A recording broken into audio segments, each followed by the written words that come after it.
A mystery decades in the making, the 1977 Riverside Drive cold case and Samuel Little. On September 8, 1977, a grim discovery was made in a wooded area off Riverside Drive, approximately 1 mile north of Arkwright Road in Macon, Georgia. Scattered body parts were found in a scene marked by a horrific odor that had plagued the neighborhood for weeks. This unsettling find unearthed a mystery that would remain unresolved for over 4 decades, eventually revealing ties to one of America's most notorious serial killers, Samuel Little.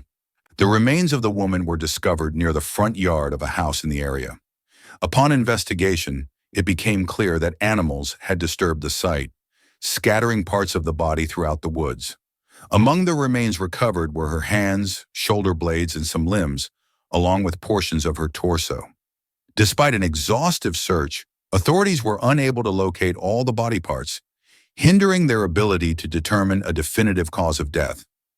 The decomposed state of the remains further complicated the investigation. Although authorities suspected that the woman had been strangled, they could not conclusively prove this theory due to the lack of forensic evidence. Investigators believed the perpetrator had disposed of the body in the wooded area, leaving it to the elements and wildlife to obscure any evidence. Despite extensive efforts, the case soon went cold, leaving the identity of the woman and the circumstances of her death shrouded in mystery. A breakthrough in forensic science, the connection to Samuel Little. It wasn't until 2012 that the case took a pivotal turn. That year, Samuel Little, an elusive figure with a dark history, was arrested in Kentucky on drug charges. This seemingly routine arrest would become a watershed moment in criminal investigations across the United States. Forensic analysis of Little's DNA linked him to 3 murders in California, prompting investigators to delve deeper into his criminal past. What they uncovered was a chilling pattern of violence spanning multiple states and several decades. In 2018, Little began confessing to numerous murders, including one committed in 1977.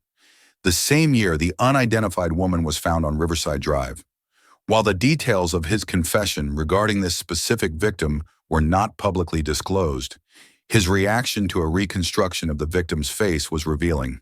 He expressed dissatisfaction, claiming the likeness did not accurately reflect the woman he had encountered, adding complexity to the already challenging investigation. Samuel Little's reign of terror. Between 1970 and 2005, Little claimed the lives of up to 90 women, earning the grim title of one of America's most prolific serial killers. His victims were often marginalized individuals, including sex workers and drug addicts, who were less likely to be reported missing promptly. He typically strangled his victims shortly after meeting them during chance encounters, leaving little evidence behind. His methods frustrated law enforcement, as many of the deaths were initially classified as accidents, overdoses, or the result of unknown causes. Little described his compulsion to kill as an addiction, likening it to a drug. He admitted to Texas Ranger James Holland that he liked it and compared his victims to prey, stating, "They walked right into my spider web." His ability to evade justice for decades lay in his cunning and his choice of victims, those often overlooked by society. A cold case reopened, identifying the Riverside Drive victim. Despite Little's eventual convictions for 8 murders in 3 states, authorities continued to investigate the full extent of his crimes. In 2019, during an interview with 60 Minutes with Horry, Little provided details about the 1977 case, further fueling suspicions that he was connected to the unidentified woman found in Macon. In May 2023, advancements in forensic DNA technology finally provided a breakthrough in the case. Collaborating with the Criminal Justice Coordinating Council, CJCC, and forensic specialists at AAM, investigators identified the victim as Yvonne Plus, a young woman who was approximately 19 or 20 years old at the time of her death. The DNA evidence, coupled with Little's confessions, solidified the connection between him and Yvonne's murder. Little's admissions during his interviews aligned with the details of Yvonne's case, confirming that he was responsible for her death. This crucial piece of evidence solved a mystery that had haunted investigators in the community for over 40 years. However, while Yvonne's identity was finally established, her family was not immediately known, complicating efforts to notify next of kin and provide closure. Samuel Little died in prison in 2020 at the age of nearly 80, leaving behind a legacy of terror and unanswered questions. Before his death, he acknowledged that innocent people may have been wrongfully convicted for some of his crimes. "If I can help get somebody out of jail," he said, "God might smile a little bit more on me." His admissions shed light on the systemic failures that allowed him to evade capture for so long and underscored the need for continued efforts to bring justice to his victims. Despite his death, investigations into Little's crimes remain ongoing. Law enforcement agencies across the country continue to scrutinize his confessions, hoping to close the books on unsolved cases and bring some measure of peace to the families of his victims. For the Bibb County Sheriff's Office and other agencies involved in solving the Riverside Drive case, the identification of Yvonne Plus represents a significant victory in the fight against one of America's darkest chapters. A measure of closure. While the resolution of Yvonne's case brings a sense of closure, it also highlights the immense challenges faced by investigators working on decades-old crimes. The advancements in DNA technology and the dedication of law enforcement were instrumental in bringing the truth to light, proving that even the coldest cases can be solved with persistence and innovation. Yvonne Plus's tragic death, like that of so many others, serves as a stark reminder of the importance of justice and the enduring impact of violence. Her story, though marked by horror, is also a testament to the resilience of those who refuse to let these victims be forgotten. Through their efforts, Yvonne's name and the truth of what happened to her will be remembered, ensuring that her life was not lost in vain. The tragic case of baby boy H, a 46-year journey toward justice. On a cold morning in December 4, 2008, utility workers in Horry County, South Carolina, stumbled upon a grim discovery that would haunt the community for years to come. Deep in a wooded area along South Carolina Highway 544, on the outskirts of Conway, they found the body of a deceased infant. The baby, later referred to as baby boy H, was wrapped in a tote bag and placed inside a box, hidden in a remote and secluded location. This deliberate act of concealment signaled that someone wanted the child to remain undiscovered, but their actions would spark a relentless pursuit for justice that spanned decades. The initial investigation revealed heartbreaking details. The coroner's report determined that baby boy H had died of the hypothermia, succumbing to the cold, harsh elements. The infant was found fully viable, suggesting that with proper care, he could have survived. Instead, he was left alone and abandoned, and his fragile life ended before it had even begun. For investigators in the community alike, the discovery was both tragic and infuriating. A case that turned cold. From the start, the investigation faced significant challenges. Despite an intensive search for evidence, authorities were unable to uncover anything that could identify the infant or the circumstances leading to his abandonment. No witnesses came forward, and no forensic evidence initially pointed to a suspect. Each passing day brought frustration and heartbreak as investigators were forced to acknowledge that the case might never be solved. With no viable leads or suspects, the case was eventually classified as a cold, leaving the community to mourn an infant whose life ended so cruelly and unnecessarily. While official efforts waned, the memory of baby boy H was kept alive by dedicated members of the community. Each year on the infant's birthday, the Rolling Thunder Motorcycle Club and other local organizations gathered to honor his short life. These acts of remembrance ensured that baby boy H was not forgotten, even as his case seemed destined to remain unresolved. A breakthrough more than a decade later. In the March 2020, over a decade after baby boy H's tragic death, a breakthrough changed everything. Investigators from the Horry County Police Department received a critical tip from the infant's father, Ronald Woodham III, which helped unravel the mystery. This tip, combined with advances in forensic technology, led authorities to Jennifer Linsar, formerly Jennifer Rickle, who had been a student at Coastal Carolina University at the time of the baby's death. Linsar, 32 years old at the time of her arrest, had been living in Pensacola, Florida, but was apprehended in North Myrtle Beach. Her arrest marked a significant turning point in the investigation, as physical evidence and her connection to the infant began to paint a clearer picture of what had happened. She was detained at the J. Reuben Long Detention Center in Conway while awaiting her first court appearance. During her March 6, 2020 bond hearing, Solicitor Jimmy Richardson read an emotional letter from Woodham, who was unable to attend the proceedings in person. The letter expressed his deep grief over the loss of his only child and called for privacy as the family mourned. Woodham thanked the community and law enforcement for their tireless pursuit of justice and acknowledged the ongoing pain of losing his son. Lindsay was denied bail at this initial hearing, but she was later released while awaiting trial.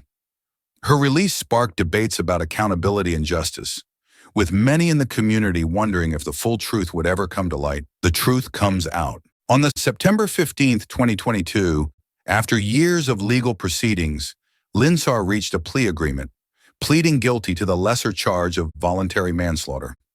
The original charge of slaying by child abuse was dropped as part of the deal. During her court appearance, Lindsay gave a tearful and heartfelt account of the events leading up to baby boy H's death. According to Lindsay, she had no idea she was pregnant at the time. In August 2008, she sought medical attention at Coastal Carolina University's campus clinic for symptoms of numbness and fatigue. Despite her visit, she claimed that no one informed her she was expecting. Later that year, in December 2008, she began experiencing severe pain and excessive bleeding while alone in her room at the house where she lived. It was during this traumatic event that she gave birth to the baby. Lindsay recounted the horrifying aftermath. Disoriented and overwhelmed, she passed out shortly after delivering the infant. When she regained consciousness, the baby was unresponsive and showed no signs of life. In a state of panic and fear, she made the fateful decision to hide the baby's body rather than seek help. Seeking redemption. In her emotional statement to the court, Lindsay expressed profound remorse for her actions and the choices she made on that fateful night. She spoke of her reliance on her faith to help her cope with the immense guilt she had carried for years and her efforts to become a better person since the tragedy. Lindsay had gone on to build a life for herself, graduating college with honors in 2010 and raising two young children, ages 5 and 2. Her apology was directed not only at the court, but also at baby boy H's family and the community. Through tears, she acknowledged the pain her actions had caused and pleaded for forgiveness and understanding. Lindsay vowed to dedicate herself to her children and to make amends for her past mistakes, hoping to find a path toward redemption. A sentence that balances justice and compassion. In June 2023, Circuit Court Judge Paul Burr sentenced Lindsay to 10 years in prison, with 6 years suspended. She was also ordered to pay $1,100 to the Horry County Coroner's Office. Judge Burr emphasized that the well-being of Lindsay's 2 children was a crucial consideration in determining her sentence. He expressed hope that they would be cared for and supported while their mother served her time. The prosecutor acknowledged Lindsay's accomplishments since 2008, including her education and family life, but insisted that a prison sentence was necessary to underscore the gravity of her actions. "This is about sending a message," the prosecutor stated, emphasizing that abandoning a child could not be excused, regardless of the circumstances. During the sentencing hearing, Woodham expressed a measure of compassion for Lindsay, but questioned the leniency of her sentence. "I am not looking for revenge," he told the court, "but what message does a slap on the wrist send?" Reflections on a tragic case. The resolution of baby boy H's case, publicly announced on November 14, 2023, brought an end to a 46-year-long mystery. For the community, the resolution provided a bittersweet sense of closure. While justice had been served, the tragedy of baby boy H's death remained a poignant reminder of the fragility of life and the devastating consequences of unaddressed crises. This case also underscored the importance of advances in forensic technology and the dedication of law enforcement officers who refuse to let cold cases remain unsolved. The pursuit of justice for baby boy H exemplifies the resilience of a community determined to honor his memory and ensure that no victim is forgotten. For Lindsay, the years ahead will be an opportunity to reflect on her actions and strive to rebuild her life. For the community, baby boy H's story serves as a call to action to support vulnerable individuals and prevent future tragedies. Though his life was short, his memory will endure as a symbol of the enduring pursuit of justice and the power of compassion to heal even the deepest wounds. The tragic and chilling case of Nancy Mair, a 40-year journey toward justice. In 1983, Nancy Mair, a devoted 28-year-old mother from Washington County, Oregon, tragically lost her life under mysterious and troubling circumstances. A gentle and loving woman, Nancy was caught in the throes of a tumultuous marriage to Randy Mavers, a relationship described by her friends and family as fraught with conflict and abuse. The couple had a 1-year-old son, and despite her struggles, Nancy confided in loved ones that she was planning to leave Randy, hoping to escape an environment she deemed toxic and unsafe. Little did she know that her efforts to protect herself and her child would result in a tragedy that would haunt her family and confound investigators for decades. The morning of January 1983, at approximately 10:30 a.m. on January 1983, Randy placed a 911 call claiming that his wife had taken her own life. Authorities quickly responded to the scene and found Nancy in the couple's home, suffering from a gunshot wound to the head. Paramedics rushed her to a nearby hospital, but their efforts were in vain. Nancy was pronounced dead shortly after arrival. While the scene initially appeared tragic but straightforward, inconsistencies in Randy's account immediately raised suspicions. According to Randy, only he, Nancy, and their 1-year-old son were present in the house at the time of the incident. However, during questioning, Randy offered 2 conflicting explanations of the events leading up to Nancy's death. These discrepancies, combined with her family's assertions about the abusive nature of their marriage, prompted investigators to dig deeper. An investigation full of questions. Detectives quickly realized that Randy's account did not align with the physical evidence. Forensic analysis, while limited by the technology of the time, indicated that Nancy's gunshot wound was inconsistent with self-infliction. The autopsy findings, paired with tests on the firearm, raised more questions about Randy's involvement. By that April 1983, Randy ceased cooperating with investigators, refusing to provide further clarification or assistance in the case. Despite the mounting evidence suggesting foul play, detectives were unable to gather enough conclusive proof to charge Randy or anyone else. By August 1983, the investigation hit a standstill and the case was officially suspended. For nearly 40 years, Nancy's family endured the pain of unanswered questions, clinging to the belief that Nancy's death was not what it seemed. A case reopened. And in August 2022, after decades of silence, detectives from the Violent Crimes Unit in Washington County reopened Nancy's case. Advancements in forensic science and the emergence of new leads breathed new life into the investigation. Working with the Oregon State Police Crime Lab, the team reanalyzed key pieces of evidence from the original case. Their findings confirmed that the 1983 conclusions, ruling out self-infliction, were accurate and scientifically sound. Detectives also revisited old interviews and conducted new ones, speaking with over 20 individuals connected to the case, including original investigators, deputies, and firefighters. Modern investigative techniques uncovered additional details that had been overlooked or undocumented during the initial investigation. Among these findings were phone calls with Nancy's co-workers and Randy's acquaintances, who revealed that Randy had allegedly expressed intentions to harm Nancy due to her plans to separate from him. A critical breakthrough. In January 2023, detectives located Randy, now 68 years old, living in Tigard, Oregon. After years of evasion and silence, he agreed to sit down for an interview. For investigators, this was a long-awaited opportunity to confront him with the evidence they had accumulated. Randy's statements during this interview, combined with forensic findings and witness testimony, strengthened the case against him. Detectives referred their findings to the Washington County District Attorney's Office, hopeful that justice would finally be served. A tragic turn. Just as the case seemed poised for resolution, tragedy struck. On February 8, 2023, Randy took his own life, effectively silencing himself and cutting off any possibility of further questioning. For investigators, Randy's death was a bitter and frustrating end to a decades-long pursuit of the truth. While his death prevented a trial, it also solidified the belief among Nancy's loved ones and law enforcement that Randy had been responsible for her death. Closure after 4 decades. Following Randy's death, the Washington County Sheriff's Office officially closed the case, bringing an end to a 40-year journey for Nancy's family. For her loved ones, the closure was bittersweet. Janet Idis, Nancy's sister, reflected on the pain the family had endured over the years. "We grieved for Nancy many years ago. For so many people, they thought she took her own life, but we knew it never was. We always thought it was a terrible accident, but we had no information to tell us anything different." Diane Grill, another sister, shared similar sentiments. It's been hard. It's been hard for 40 years. Like my sister said, we've gotten the answers now that we need to put it to closure. The family expressed gratitude that the truth had finally come to light, even if it came in an unexpected and painful way. Nancy's mother, Lenore Pepper, expressed mixed emotions. I am just thankful that I am still here to see the end of this.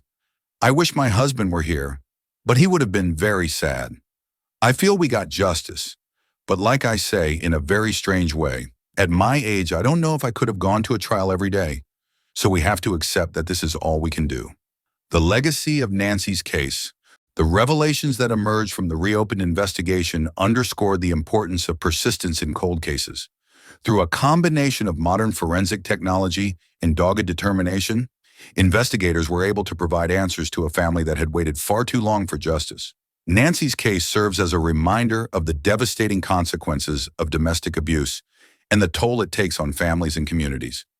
While Randy's death prevented the case from going to trial, his actions during his final months, choosing to end his life rather than face accountability, were seen by many as an implicit admission of guilt.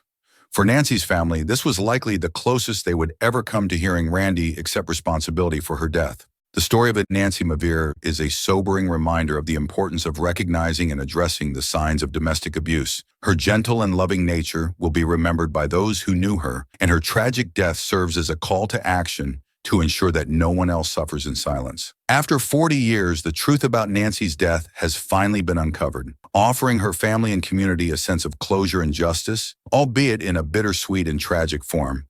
The chilling disappearance of Clifford Smith, a 41-year mystery solved. Clifford Smith, a devoted 24-year-old husband with a promising future, vanished on a Halloween night in 1982, setting off a mystery that would remain unsolved for more than 3 decades.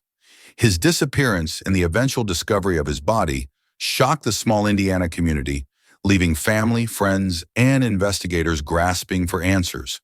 It wasn't until October 31st, 2023, exactly 41 years later, that a breakthrough finally brought closure to this tragic case.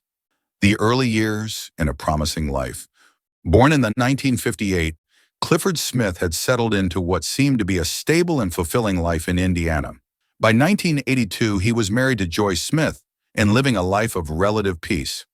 However, on the night of October 31st, 1982, Clifford's life took a dark turn. He was last seen leaving a gathering in Seymour, Indiana, never to return home. For Joyce, the absence of her husband grew unbearable as days passed without word or trace of him. On November 4th, 1982, she reported him missing, setting off an exhaustive search. A community rallies in vain. Local law enforcement and volunteers launched a massive search operation to locate Clifford. Flyers were distributed, and search parties combed through nearby areas. Investigators pursued every lead, desperate to uncover any clue that might explain Clifford's sudden disappearance. Despite their efforts, the early days yielded no evidence, no answers, and no hope. It seemed as though Clifford had simply vanished. For more than a month, the search continued with little progress. But on December 1st, 1982, the search came to a heartbreaking end. Clifford Smith's body was discovered along the White River in rural Jackson County, Warren, Indiana. The remote location had not been part of the initial search efforts, delaying the tragic discovery. Clifford's remains revealed he had suffered a gunshot wound to the head, confirming his death was not accidental. Investigators classified his death as suspicious, launching a homicide investigation that would span decades. A case grows cold. Despite the grim discovery, investigators faced significant challenges. The condition of Clifford's body, along with the remote location where it was found, provided few clues about what had happened. Over the years, law enforcement conducted numerous interviews, revisited the crime scene, and pursued every lead that emerged. Unfortunately, their efforts yielded no significant breakthroughs, and the case gradually grew cold. As time passed, the family's hope for justice dimmed, but it never completely vanished. Clifford's case remained unsolved, a painful wound for his loved ones and a haunting mystery for the community. A renewed investigation. In 2015, more than 3 decades after Clifford's death, Indiana State Police reopened the case, determined to uncover the truth. The renewed investigation involved a meticulous review of the original case file, along with fresh interviews and forensic analyses. Among those questioned was a Ronald Jack Anderson, a longtime acquaintance of Clifford and his wife, Joyce. Through repeated interviews and a detailed re-examination of the evidence, investigators uncovered inconsistencies in Anderson's account of the events leading up to Clifford's disappearance.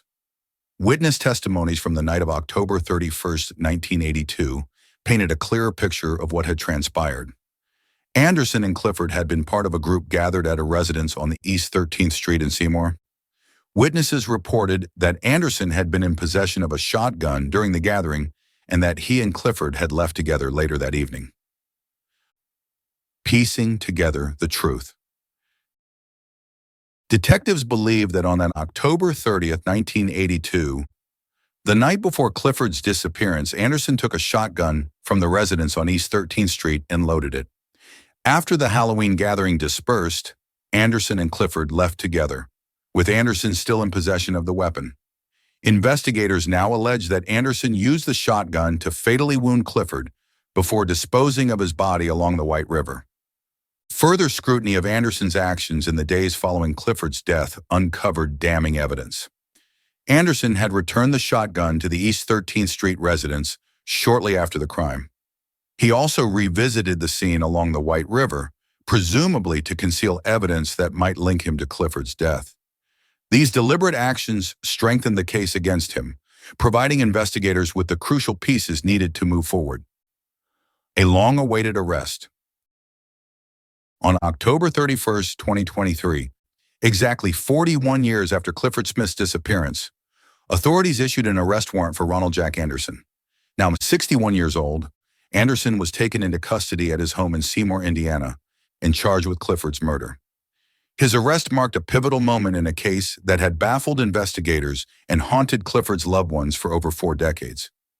The arrest was made possible by years of painstaking work, including a renewed focus on witness testimonies, the re-examination of forensic evidence, and the persistence of detectives who refused to let the case remain unsolved. Toward resolution. With Anderson in custody, the case finally moved toward resolution. The arrest brought a mix of emotions for Clifford's family, who had spent years grappling with the pain of his loss and the uncertainty surrounding his death. For Joyce Smith and other loved ones, Anderson's arrest represented a long overdue step toward justice. Yet the revelations also reopened old wounds, forcing them to confront the harrowing details of Clifford's final moments. As the case proceeds to trial, the community reflects on the importance of persistence and the advances in investigative techniques that made this breakthrough possible.